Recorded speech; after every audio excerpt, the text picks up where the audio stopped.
सुबह के उठते ही हमारे मन के भाव कैसे हैं, हमें विचार करना चाहिए। हम आलस में लिप्त हैं, क्या हम उठ नहीं पा रहे हैं? ना ही हम अध्ययन कर पा रहे हैं, ना ही हम पूजा कर पा रहे हैं, और ना हम परिवार को प्यार से बोल पा रहे हैं, और न ही स्वास्थ्य पर ध्यान देते हुए योग व्यायाम कर रहे हैं। क्या हमने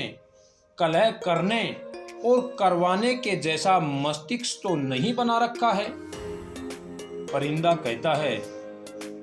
हम विवेक में जी सकते हैं, जोश में जी सकते हैं, चेतना में जी सकते हैं, सात्विक भाव में जी सकते हैं। हम प्रसन्नता के साथ उठ सकते हैं, उठकर कड़ी मेहनत कर सकते हैं, किसी एक छोटी या बड़ी पुस्तक को पढ़ने का संकल्प ले सकते हैं, किसी विशेष व्यायाम को करने का अभ्यास कर सकते हैं, किसी व्यापार को करने का मन बनाकर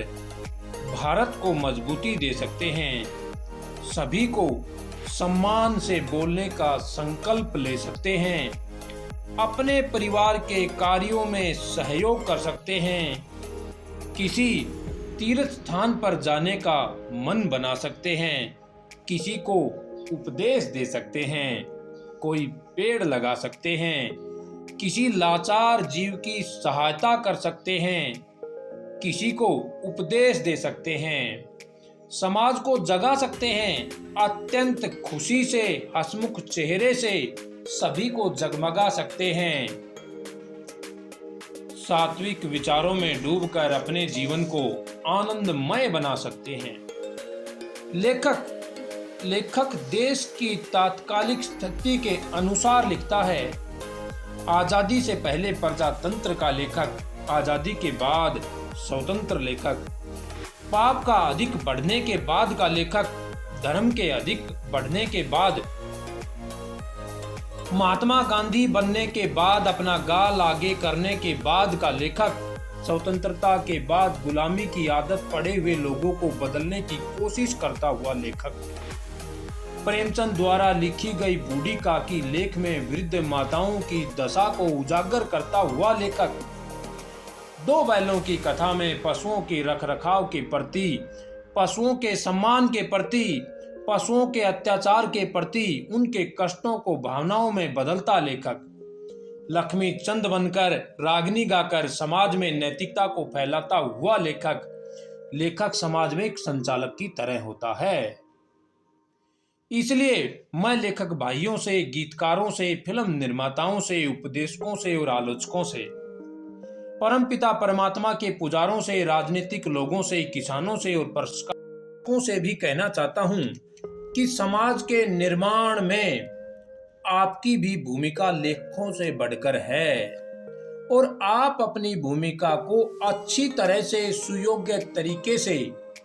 अपने बच्चों के भविष्य को सोचते हुए निभाएं। मेरे कहने का मतलब है, आप चतुर हैं, नैतिक हैं, तेजस्वी हैं, लेकिन अगर आप समाज में बुराई फैला रहे हैं, बुरे कर्मों पर अपना मुंह बंद किए हुए हैं,